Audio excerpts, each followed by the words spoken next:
Honestly, you don't need to break the bank to eat healthy. I know I say this a lot, but I don't think you guys hear it enough.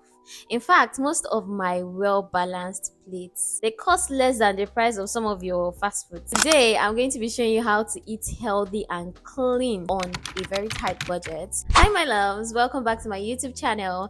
I'm Emanuela, and I'm all about teaching you how to live your healthiest life through fitness, eating good. And if this is something that resonates with you, better stick around because there's so much more to discover on my page. All right, let's get right into it. One of the major excuses I hear from people when I tell them about eating clean, or when people say, "Oh, I want to start eating healthy, but it's just so expensive. I have to have a ton of money before I can do this." That's a lie. You can do this as a student, as someone on a very, very low income. You just have to cut your coat according to your club. Don't get me wrong, I am not oblivious to the fact that things are now expensive, but I feel one of the problems we have is trying to go for the most sophisticated things that are healthy. Say, for example, you have to choose between two potatoes. You want to go for Irish potato over sweet potato, whereas sweet potato even has, I dare say that sweet potato even has more benefits than your Irish potato, and it is a lot cheaper. Clean eating is all about choosing foods that are closest to their natural forms as possible. These, I mean, your whole grains, your fruits, your vegetables, and other classes of food. And then you reduce the amount of chemicals in your food, your processed sugars, your canned foods, and most of those other store-bought items. One of my best tips when it comes to shopping on a tight budget is buying from your local markets and buying foods that are in season. Go to your local market, do the run around yourself, especially when you're trying to save cost. Check prices, compare prices from one store to another. This is obviously what come when it comes to the local market. Compare the prices and go for good options that are still good in quality. Another thing you want to do is ensure you're shopping foods that are in season. Take mangoes, for example. Mangoes are obviously not in season at the moment, so if you're getting mangoes at this time of the year, they're going to be a little expensive. Same thing with your avocados. So you want to look for your fruits and your foods that are well in season. When they're in season, there is surplus of that food and you can easily price, and the demand is not ridiculously high with little supply. Now, this next tip seems a little counterproductive, but I would advise buy in bulk. People in marketing do this a lot. Imagine you had to buy pet coke and you had to buy the big coke. You're obviously going to be buying the big coke for a more expensive price, but when you compare the value you get the pet coke for and the value you get when you buy the big coke, you are getting more.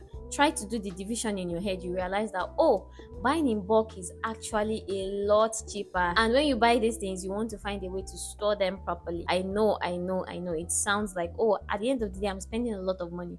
But imagine you shopped once a month, bought things in bulk, and you store them, and you don't have to do any shopping anytime again during the course of that month.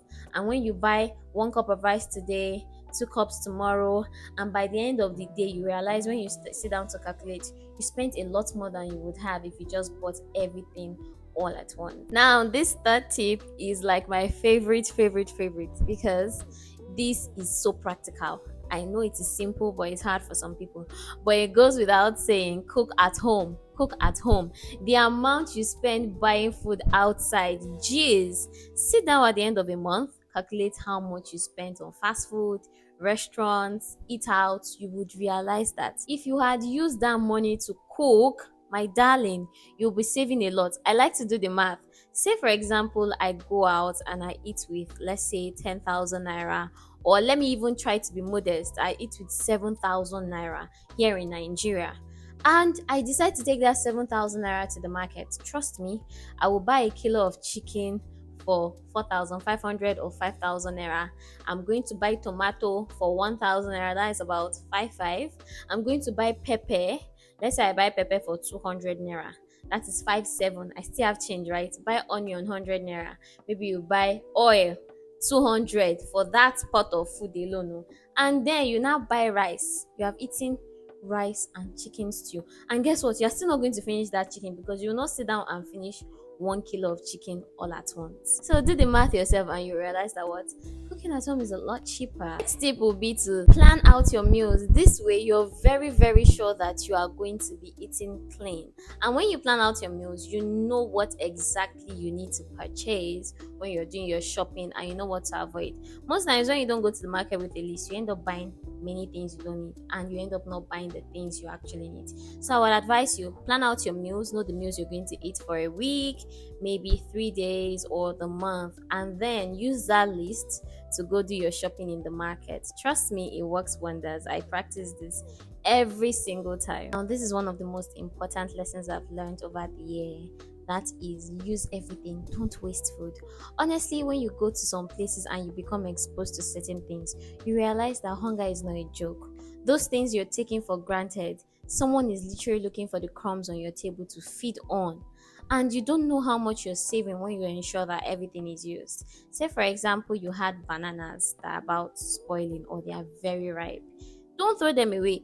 Two things you can do: make banana bread with them. This is like one of my favorite snacks right now. Or put them in your freezer, let them get frozen, and you can use them for your smoothies later. That way you don't even have to add any sugar, because when your banana is like really, really ripe, it even gets a lot sweeter.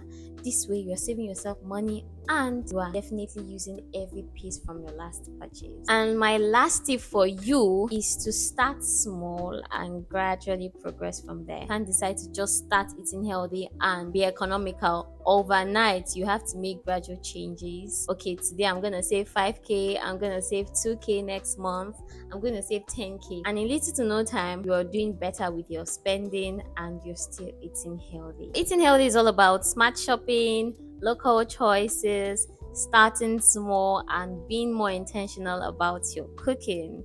And trust me, you're on the way to a very, very healthy, clean lifestyle. If this is something that truly resonates with you, I hope you're able to put these tips into use, and I hope they help you. If you found this very helpful, comment below and share this video with a friend that always gives the excuse that healthy eating is too expensive. Thanks for watching, and remember, healthy eating does not have to be complicated or boring. Be sure to subscribe and turn on the notification bell so you don't miss any of my future videos. See you in my next video. Bye bye.